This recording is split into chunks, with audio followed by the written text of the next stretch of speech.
ऊसाच्या बाबतीत म्हणजे ऊसच काय इतर सुद्धा पिकांच्या बाबतीत जे आहे ते सगळ्यात मोठी काय अडचण असेल तर रानडुकरांची. आणि हे रानडुकरं ज्यावेळेस आपल्या ऊसाच्या प्लॉटमध्ये घुसतात त्यावेळेस मोठ्या प्रमाणामध्ये तिथं गुरदाळा करून जे आहे ते आपल्या पिकाचं नुकसान करतात.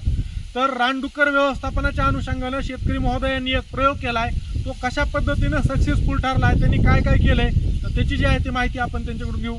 काका नमस्कार, तुमचं पूर्ण नाव सांगा आणि गाव सांगा. हनुमंत तुकाराम शितुळे, तट बोरगाव, बरं आता तालुका तुमच्या अंबाजोगाई, जिल्हा बीड. आता तुमच्या रानामध्ये रानडुकरं जी काही येत होते तर त्याच्यासाठी तुम्ही काय प्रयोग केला ते सांगा.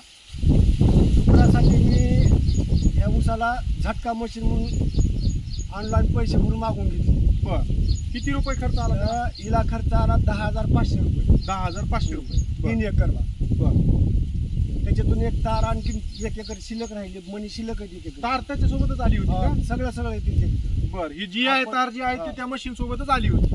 हा एक तार 10 किलो, बर 120 हुक. बर हे असली ही हुक ही बांधायची इन्सुलेटर म्हणते तो. बर हा इन्सुलेटर.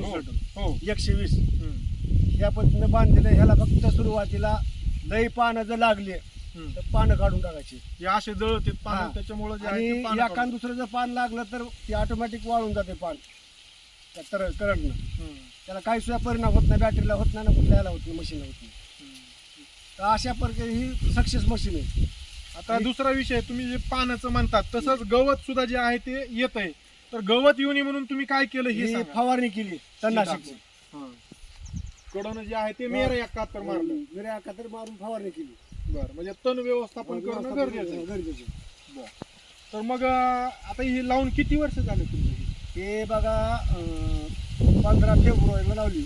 या वर्षी 15 यावर्षी. फेब्रुवारीला. मग बॅटरी मध्ये काही प्रॉब्लेम नाही? काहीच नाही पडत. एक वेळेस तरी आपल्या त्या वड्याला पाणी आलं मोठं. बरं बॅटरी बीज सगळं भिजलं. बरं त्या कंपनीवाला फोन केला मी, तो असाच भिजले. काय नाही काका म्हणला, तुम्ही ती मशीन 2 दिवस वाळू द्या, बरं त्याच्यावर 4 दिवस वाळू द्या.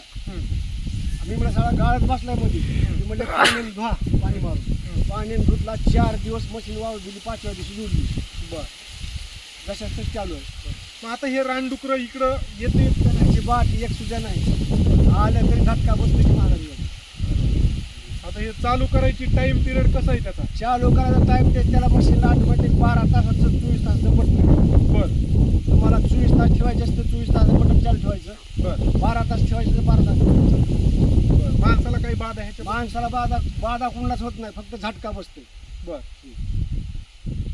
तर 3 एकरासाठी किती खर्चामध्ये झालं हे? 3 एकरसाठी 10,500 रुपये खर्च झाला. 4 एकर होते 10,500 मध्ये. आणि हे उपयुक्त आहे, बाकीच्या ह्याच्यापेक्षा 100% ह्याचा रिझल्ट आहे. गत वर्षी मी याला 11,000चं नेट आणून बांधलं होतं. बर आता नेट माझ्या शेडमध्ये आहे, त्याच्या वाटेने शिरून खायले. होय म्हणून तर हे झटका मशीन. आता मध्ये कुठं काही नुकसान? अजिबात काही नुकसान नाही.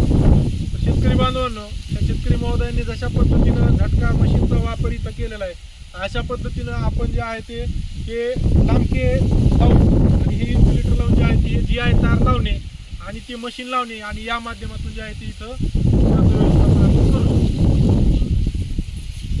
सर्व शेतकरी बांधवांना नॅचरल शुगर रांजणी आणि कृषी विभाग महाराष्ट्र शासन अंबाजोगाई यांच्या वतीने आव्हान आहे की आपला ऊस किंवा इतर भाजीपाला फळ पिकं किंवा सोयाबीन कुठल्याही इतर अन्य पिकाला मका याला नुकसान करायला झटका मशीनचा खर्च यांनी 4 एकरचा 10,000 सांगितला आहे. 10,000मध्ये आपल्याला हे मशीन ऑनलाईन उपलब्ध होतं. ह्याची कंपनी कोणती? ती तुम्हाला समृद्धी अॅग्रो कृषी काहीतरी. समृद्धी अॅग्रो कृषीचं बसविलं आहे. तसं इतरही कंपन्या आहेत ह्याच्यामध्ये. तर आपण सर्वांनी ह्याचा वापर करून जे महत्त्वाचं आपल्या निदान ह्या मांजरा पट्टेमध्ये ऊसाच्या किंवा ऊस ज्या ठिकाणी आहे, मका ज्या ठिकाणी आहे त्या ठिकाणी डुकराचा मोठ्या प्रमाणावर धुडगूस घालून नुकसान होतं. तर हे टाळण्यासाठी हा सक्सेसिव्ह आणि शेतकऱ्यांच्या अनुभवातून सांगितलेला प्रयोग आहे, खर्चिक नाही. सर्वांनी हा प्रयोग अंमलात आणावा ही कृषी विभाग व रांजणी कारखान्याच्या वतीनं सर्वांना आव्हान आहे.